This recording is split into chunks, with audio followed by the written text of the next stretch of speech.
کریم علیہ السلام کو ہر اچھا کام دائیں ہاتھ سے کرنے کو مصطفیٰ کریم علیہ السلام پسند کرتے تھے، اور آقا کریم علیہ السلام نے اپنی امت کو بھی حکم دیا کہ میری امت ہر اچھا کام دائیں ہاتھ سے کرے، اور جو کام کراہیت کے ساتھ جن کا تعلق ہے ان کاموں کو حضور علیہ السلام اس کے لیے بائیں ہاتھ استعمال کرتے تھے۔ مثلا استنجا ہو گیا، طہارت کرنی ہے، ناک صاف کرنا ہے، پاؤں دھونے، آپ اس اعتبار سے دیکھیں کہ آقا کریم علیہ السلام بائیں ہاتھ سے ناک صاف کرتے تھے، بائیں ہاتھ سے پاؤں دھوتے تھے، اور کھانے پینے کے حوالے سے آقا کریم علیہ السلام دائیں ہاتھ کو استعمال کرتے تھے۔ اب آج اگر ہم اس اپنے معاشرے پر غور کریں، آج ہمارا مزاج یہ بن چکا ہے کہ معاذ اللہ ہم قرآن مجید کو بائیں ہاتھ میں پکڑتے ہوتے ہیں اور جوتیاں ہم نے دائیں ہاتھ میں پکڑی ہوتی ہیں۔ آج آپ بچوں میں دیکھیں، بچے قرآن بائیں ہاتھ میں پکڑتے ہیں، دائیں ہاتھ میں انہوں نے جوتیاں پکڑی ہوتی ہیں۔ آج موبائل ہمارا دائیں ہاتھ میں ہوتا ہے، روٹی ہماری بائیں ہاتھ میں پکڑی ہوتی ہے۔ اب اس معاشرے میں آج کل کے دور میں ہم نے دائیں اور بائیں کی تمیز ختم کر دی۔ جب ہمیں یہ تمیز ختم ہو گئی ہے معاذ اللہ کہ اللہ کی کتاب کو، دینی کتاب کو، مذہبی کتاب کو کس ہاتھ سے پکڑنا ہے، تو پھر ہمیں یقینی بات ہے ہم نے طہارت کے موقع پر بھی دائیں اور بائیں کی تمیز ختم ہو گئی ہوگی۔ ابھی یہ وہ عمل کہ حضور علیہ السلام نے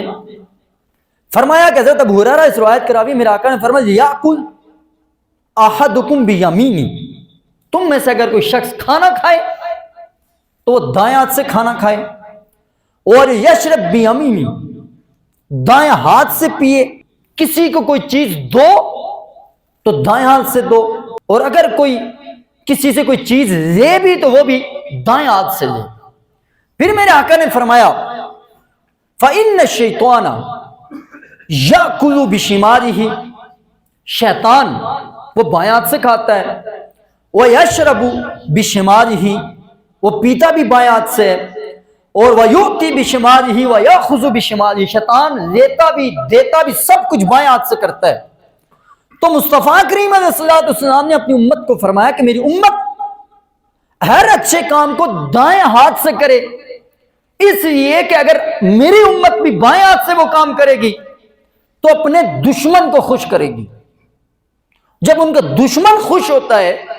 تو وہ دشمن جس نے رب کریم کی بارگاہ میں چیلنج کیا تھا نا، میں نے پورے 2 جمعے اس طرح آپ کو بتایا کہ لَأَقْعُدَنَّ لَهُمْ صِرَاطَكَ الْمُسْتَقِيمَ، میں ہر سیدھے راستے پر بیٹھوں گا، وَلَأُغْوِيَنَّهُمْ أَجْمَعِينَ، میں سب کو گمراہ کروں گا۔ تو گویا کہ حضور علیہ السلام نے اپنی امت کو فرمایا کہ تم دائیں ہاتھ سے لو، دو، کھاؤ پیو، بائیں ہاتھ سے جب کرو گے تو تمہارا یہ فعل شیطان کے مشابہ ہوگا۔ جب شیطان خوش ہوگا تو یقیناً اللہ رب عزت کی ذات کی بارگاہ میں جو اس وقت چیلنج کیا کہ میں تیرے بندوں کو گمراہ کروں گا، تو وہ رب کا دشمن، بندوں کا دشمن کو جب آپ خوش کرو گے اس پر تمہارا رب نہیں خوش ہوگا۔ پھر میرے مصطفیٰ کریم علیہ السلام کے بارے میں سید عائشہ ام المؤمنین آپ فرماتی ہیں کہ کانت ید رسول اللہ صلی اللہ علیہ وسلم الجمنہ لطہورہ وطعامہ، مصطفیٰ کریم علیہ السلام اپنا دایاں ہاتھ یہ کھانے کے لیے، اچھے کام کے لیے استعمال کرتے ہوتے تھے، پاکیزگی کے کاموں میں استعمال کرتے ہوتے تھے،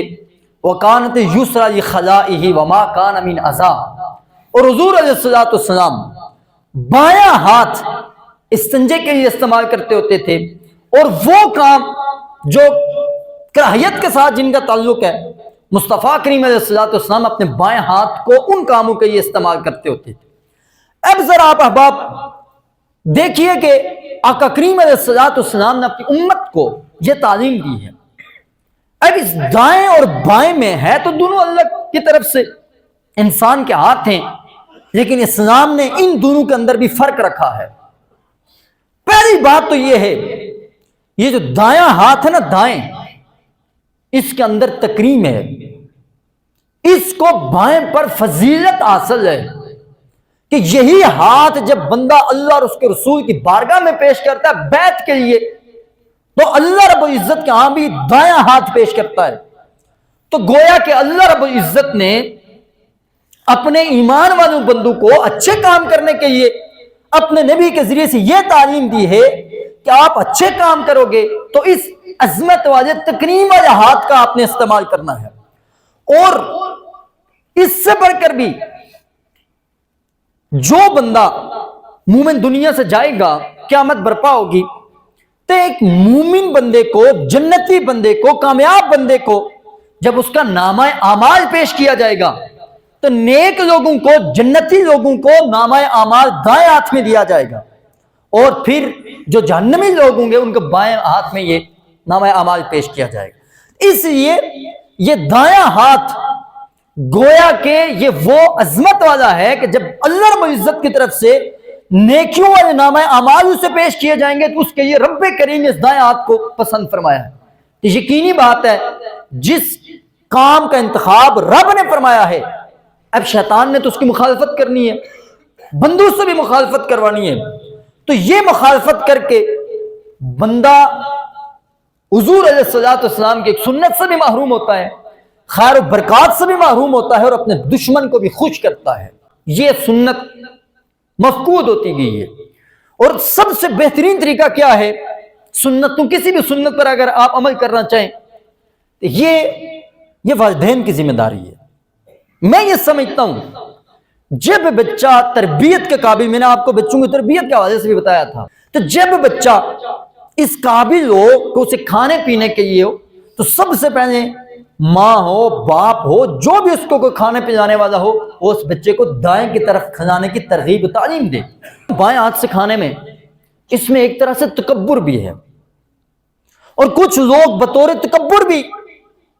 دائیں بائیں کی کوئی پرواہ نہیں کرتے. جب ان سے کہا جائے تو یہ بھی تو ہاتھ ہی ہے نا، اللہ نے دیا ہے. ایک حدیث مبارکہ ہے، امام مسلم نے اس کو نقل فرمایا ہے. مصطفیٰ کریم علیہ الصلوۃ والسلام کی خدمت میں ایک شخص آیا، کھانا کھانے لگا آپ کے پاس. آقا کریم علیہ الصلوۃ والسلام کے سامنے وہ بائیں ہاتھ سے کھانا کھانے لگا. میرے آقا نے فرمایا کل بیمینک، اور دائیں ہاتھ سے کھانا کھاؤ. قال لا استطیع، تھا وہ منافق. چونکہ مومن کے لیے جب اسے حضور کی کوئی بھی سنت بتائی جائے نا تو مومن اسے خندہ پیشانی سے قبول کرتا ہے. اس نے یہ کہا کہ لا استطیع، میں دائیں ہاتھ سے نہیں کھا سکتا. میرا آقا کریم علیہ الصلوۃ والسلام نے فرمایا لا استطاعت، اب تو کبھی دائیں ہاتھ سے کھا بھی نہیں سکتا. محدثین فرماتے ہیں چونکہ یہ اس نے بات تکبر کی بنیاد پر کہی تھی کہ میرا دایاں ہاتھ کام نہیں کرتا، یعنی میں اس سے کھا ہی نہیں سکتا ہوں، لیکن تھا منافق اور دل میں تکبر کی بنیاد پر کہا. میرے کملی والے آقا نے فرمایا کہ تو کبھی نہیں کھا سکتا ہے. صحابہ فرماتے ہیں فَمَسْتَطَاعَ الرَّجُلُ بَعْدَ ذَلِكَ أَن يَرْفَعَ يَدَهُ الْيُمْنَى إِلَى فَمِهِ، اس کے بعد کبھی اس شخص کا دایاں ہاتھ اتنا نہیں اٹھ سکا کہ اس کے منہ کی طرف جا سکے. تو جب رسول پاک صلی اللہ علیہ وسلم کی ہم اس سنت کو اپنانے کی عادت بنائیں گے، یعنی ہر اچھے کام کا آغاز دائیں طرف سے کرنا. مسجد میں تقریم کا کام ہے، دایاں قدم پہلے رکھا. بیت الخلاء میں جاتے ہیں ہم، وہ شیطانوں کا مسکن ہے، وہاں پر دیکھیں ہمارے دین کی تعلیم ہے وہاں بائیں سے آغاز کرو. اسی طریقے سے آپ پانی پئیں دائیں ہاتھ سے. جوتیاں پکڑتے ہیں ہم جب اتارتے ہیں تو کوشش یہ ہونی چاہیے کہ جوتیاں پکڑ کر ہم بائیں ہاتھ میں پکڑیں. کوئی بھی دینی کتاب ہو، مذہبی کتاب ہو، قرآن مجید ہو، کوئی حدیث کی کتاب ہو، اس کو ہماری کوشش یہ ہونی چاہیے کہ ہم اسے دائیں ہاتھ سے پکڑیں، کیونکہ وہ تکریم والی کتاب ہے، ایک عظمت والی کتاب ہے، اور تکریم کے اعتبار سے دایاں ہاتھ بھی کیا ہے، یہ تکریم والا ہاتھ ہے. اب اس پر جدید محققین نے اس بات پر بھی تحقیق کی ہے کہ بھئی دائیں اور بائیں میں فرق کیا ہے، کہ کیا دائیں ہاتھ کی تاثیر اور بائیں ہاتھ کی تاثیر میں کوئی واقعتاً کچھ راز پوشیدہ بھی ہیں. تو اس پر جدید محققین نے ایک اپنا تجربہ پیش کیا ہے کہ دونوں ہاتھوں میں سے ان کے اندر کچھ غیر مرئی شعاعیں ہیں، ہاتھوں سے نکلتی ہیں. تو جب ان شعاعوں کو تجربات کی روشنی میں تحقیق ریسرچ کیا گیا تو انہیں اس بات کو تسلیم کرنا پڑا کہ دائیں کی جو شعائیں ہوتی ہیں وہ باعث خیر ہیں ایک بندے کے لیے، باعث شفا ہیں، باعث برکت ہیں، بنسبت بائیں ہاتھ کی جو شعائیں ہوتی ہیں وہ انسان کے لیے باعث نقصان دہ ہیں۔ ہم نے حضور علیہ السلام نے اپنی امتی کو دائیں ہاتھ سے کھانے کے لیے حکم دیا ہے، تو اس کے اندر اللہ رب العزت نے کچھ ایسی غیر مری چیزیں، شعائیں اور طاقت رکھی ہوئی ہیں جو ہمیں نہ دیکھنے سے محسوس ہوتی ہیں۔ جب بندہ دائیں ہاتھ سے کھاتا ہے، جب وہ ہاتھ اس کھانے والی چیز کے ساتھ لگ کر جب انسان کے معدے میں جاتا ہے تو وہ اس کے لیے بطور مضر نہیں ثابت ہوتی ہے، بس بطور شفا اور بطور خیر ثابت ہوتی ہے۔ اس کے برعکس بائیں ہاتھ سے کھانے کی وجہ سے کہ وہ ہاتھ جب اس طعام کو لگتے ہیں، وہ جب بندہ کھاتا ہے تو وہ معدے میں جب جاتا ہے تو وہ اس کے لیے بطور مضر ثابت ہوتا ہے، مہلک ثابت ہوتا ہے، اس میں اس کے لیے بیماریاں تک پائی جاتی ہیں۔